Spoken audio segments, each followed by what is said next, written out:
Assalamualaikum dan salam sejahtera semua. Hari ini saya nak kongsikan satu kisah yang tengah viral dan cukup menyentuh hati. Kisah dua insan yang digelar netizen sebagai makcik blower dan makcik tudung hijau. Kisah ni bukan sekadar drama viral, tapi sebenarnya membawa pengajaran yang sangat besar tentang erti kemaafan, jiran dan nilai kemanusiaan. Ramai sebelum ini tengok video mereka bergaduh, bertekak, saling menegur dengan emosi. Tapi hari ini semua orang tersentuh bila melihat mereka akhirnya duduk semeja, saling bermaafan dan berdamai. Alhamdulillah. Okey, mari kita tengok latar belakang macam mana kisah ni berlaku.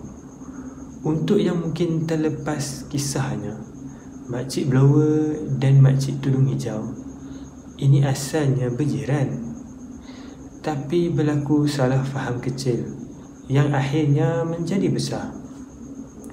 Perkara yang bermula dengan masalah kecil di kawasan rumah, mungkin tentang kebersihan, bunyi bising atau perkara remeh, akhirnya tersebar di media sosial.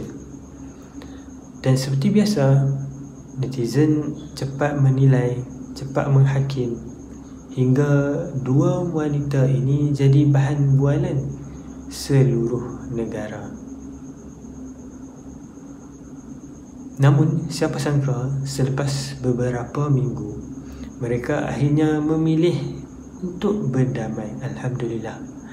Gambar yang tular menunjukkan kedua-duanya duduk bersama, bersalaman dan bermaafan.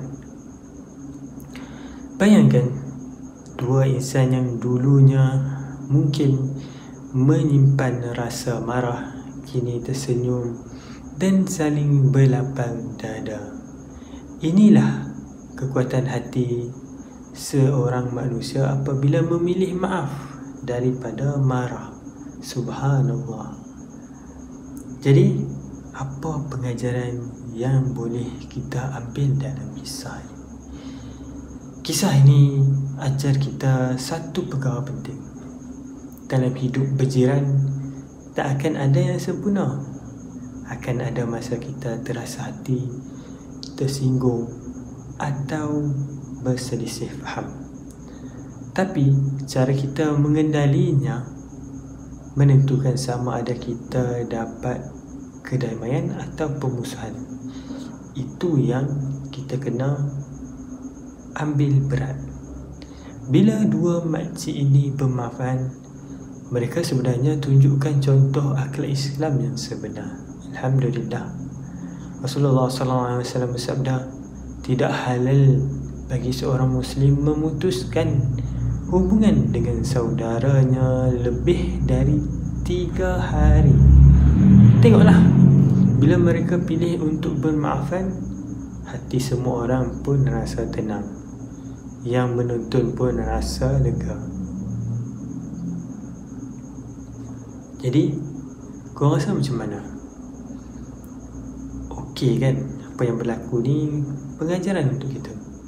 Kita pula sebagai netizen kadang-kadang cepat sangat menghukum, cepat sangat nak buat video reaksi, cepat sangat nak komen itu ini, cepat sangat nak kutuk, cepat sangat memberi tomahan. Auzubillah macam ni. Tapi bila tengok mereka berbaik semula, siapa yang malu? Kita juga. Jadi jangan cepat sangat menilai bila nampak orang lain bergaduh atau silap. Kita tak tahu apa yang mereka lalui. Kita tak tahu apa yang menyebabkan hati jadi panas. Dan kita janganlah terburu-buru, selidik dahulu. Lebih baik kita doakan daripada kita sebarkan. Kerana satu perkataan di media sosial boleh bakar api, tapi satu doa boleh padamkan bara. Jadi kepada kita semua, kalau hari ini kita ada masalah dengan jiran, keluarga, kawan, pasangan atau siapa saja pun, cubalah jadi seperti makcik berdua ini. Ambil langkah pertama, minta maaf walaupun bukan kita yang salah, kerana ego tak pernah membawa bahagia, tapi maaf sentiasa membawa tenang. Hidup ini singkat, tak berbaloi simpan dendam hanya kerana hal kecil. Kita tak tahu bila ajal datang. Mungkin hari ini kita masih boleh berkata, nanti aku minta maaf, tapi esok mungkin tak sempat. Jadi, kau rasa macam mana? Kalau kita hari ini ada buat salah, minta maaf lah. Dan kesimpulannya, kisah makcik blower dan makcik tudung hijau ini mungkin nampak kecil pada mata dunia, tapi hakikatnya ia menunjukkan kemenangan besar. Bukan pada siapa-siapa yang betul atau salah, tapi pada siapa yang berani memaafkan. Islam itu prinsip kesejahteraan. Kita tak bolehlah nak bergaduh sesama Muslim, sesama Islam. Apa gunanya kita satu agama tetapi kita bergaduh sama sendiri? Sepatutnya kita kenalah berdamai, berlapang dada, dan kita tidak boleh sebabkan satu perkara kecil kita bergaduh yang menyebabkan pergaduhan besar, menyangkakan itu perkara yang besar. Kita kenalah jadi pemaaf, cubalah, sebab memang berat, sebab ia bertentangan dengan hawa nafsu. Sebab hawa nafsu ni lah yang menyebabkan kita melakukan kebinasaan, kerosakan, maksiat kepada Allah Subhanahu wa ta'ala. Na'udzubillah min zalik. Jadi marilah kita sama-sama perbaiki diri kita.